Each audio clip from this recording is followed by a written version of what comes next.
Non, et peut-être il y a un point qui est important, c'est qu'on parle beaucoup de ce dématage, mais tu as quand même fait 91% de ton 5e Vendée Globe, du parcours. Il était comment, celui-là, par rapport aux autres? Parce que tu as quand même fait ton tour du monde, ton Cap Horn, ton Nemo et tout et tout. Bah, ce que je retiens de tout ça, c'est que c'est jamais facile, hein, c'est que c'est jamais gagné d'avance. Hein, quand on fait 4, le 5e, on m'avait dit avant le départ, c'est une formalité, mais c'est jamais une formalité quand tu vas en mer. C'est jamais une formalité de faire le Vendée Globe, encore moins. Ce que je retiens de tout ça, moi, il y a deux choses importantes. C'est que j'ai passé un 5e Cap Horn en solitaire. Pour moi, c'était un moment extrêmement fort. Et la deuxième chose que je retiens, c'est que j'ai réussi à rejoindre par mes propres moyens, donc certes c'était pas les Sables d'Olonne, mais le Marin en Martinique par mes propres moyens, sans demander assistance, avec tout ce que j'avais à bord, en autonomie complète. Justement, Laurent en parlait tout à l'heure, on a fait à titre expérimental, on a embarqué de l'hydrogène à bord, et je pense que c'est le début d'une grande histoire sur l'hydrogène à bord des bateaux. On a tenté le coup, c'était un peu osé parce qu'on a fait ça quelques mois avant le départ du Vendée Globe, et c'est le début d'une grande aventure sur la mixité énergétique. Et je retiens ça aussi, c'est que rentrer par ses propres moyens, c'est pas forcément évident non plus. J'ai fait 12 jours sous gréement de fortune. C'est une psychothérapie accélérée en 12 jours, tu passes par tous les moments. Des moments de doute, des moments de peur, parce que je craignais pour le bateau. Et c'était une énorme fierté d'arriver au Marin. Il y avait des Vendéens d'ailleurs qui étaient là au Marin, c'était assez marrant, qui étaient là en vacances et tout, des Sablés aussi. C'était hyper émouvant. C'était en petit comité, mais c'était hyper sympa. Et ce que je retiens de ce chenal numéro 5, en fait, c'est vous tous, quoi. Parce que quand tu démates, c'est quand même assez chaud, parce que c'est un travail d'une équipe qui est là pendant 4 ans, un travail des partenaires. Et du coup, tu dis, mais j'ai gâché tout ce projet en quelques secondes. Et en fait, derrière, tous les messages de bienveillance, de sympathie, tous les messages de bienveillance, de sympathie. Donc ce chenal numéro 5, en fait, vous avez vu, j'ai un par la chaume. Donc dedans, c'est donc du Ricard qui est dedans.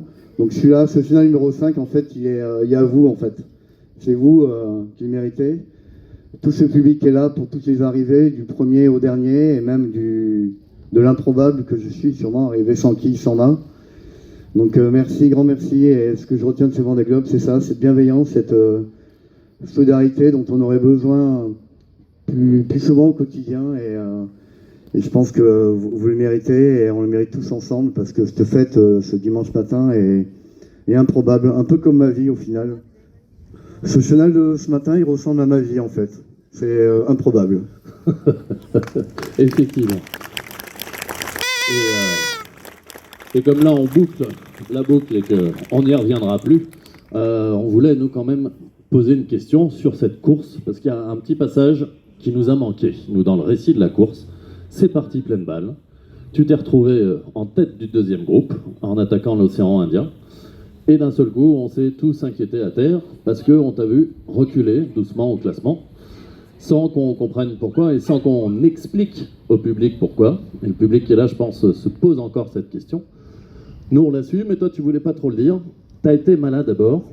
Et toi, tu nous as dit, oui, mais je veux pas qu'on en parle parce que je veux pas qu'on me trouve une excuse. Tu as quand même été sacrément malade. Raconte-nous. Oui, en fait, j'ai une allergie sur le visage, comme un staphylocoque qui s'est déclaré sur le visage. Donc j'avais comme la puberté, vous savez. Plein de boutons, plein de plaques rouges. Et ça m'a pas trop inquiété au début. En fait, j'ai appelé le médecin de la course qui m'a mis sous antibiotiques pendant 9 jours. Et quand tu es sous antibiotiques, ça fatigue un peu, ça génère des petits dégâts collatéraux personnels qui sont pas très sympas à vivre à bord. Et je m'en suis pas rendu compte tout de suite, ça m'a handicapé physiquement, mais aussi mentalement pour prendre des bons choix stratégiques, ce qui fait que dans le petit groupe où il y avait Jean Lecam et tout ça, j'étais plutôt devant, et après je me suis retrouvé plutôt derrière. Alors c'est pas se donner des excuses, mais c'est juste pour expliquer les choses, c'est se dire que dans ces moments-là, j'ai pas pris les bonnes décisions, j'ai eu un petit problème technique en plus, qui m'a fait énormément douter. Et le Vendée Globe aujourd'hui, c'est ça, c'est un grand sprint pendant 3 mois, et un petit grain de sable à l'engrenage, et ça peut enrayer tout le truc. Donc du coup, je me suis retrouvé à l'entrée des mers du Sud, pas tout à fait bien physiquement, pas tout à fait bien non plus par rapport à la flotte. Et voilà, ça m'a handicapé pendant tout le reste du parcours. Et même avant le dématage, c'était pas vraiment non plus le Vendée Globe que je voulais faire. Et ça me donne beaucoup d'envie pour l'avenir proche, si tu vois ce que je veux dire. Alain, Laurent et Yannick, j'ai bien envie de donner toute l'impulsion nécessaire pour repartir faire un petit tour. Ah bah. Et on sera là au départ comme à l'arrivée. Vous êtes nombreux, hein. Ça fait combien de temps que tu t'es pas baigné? Ça fait combien de temps que tu t'es pas baigné? Baigner. Baigné. Bah, l'arrivée en Martinique, c'est quand même sympa parce que j'ai sauté dans l'eau avec mon petit garçon sous forme de fête pour l'arrivée. Alors que quand tu arrives du Vendée, Charles d'Alain, il n'y a pas de sauter dans l'eau en arrivant, hein, je pense pas. Hein. Ah. Donc ça lui manque. Donc, Alors, ce qu'on va faire, c'est qu'on va quand même faire une photo avec tous ceux qui font que tu as pu partir, parce que tu en parlais de l'équipe. C'est un sport collectif, on va se mettre tous sur le bateau, et après, je propose que tu ailles te baigner là-bas. Il y a plein de gens qui veulent te rencontrer. Donc Arnaud va monter, et on va organiser une petite séance de dédicace sur un coin pour que tout le monde puisse venir le remercier et le féliciter. On y va? Merci à tous, vous êtes super, Allez. franchement. Photo.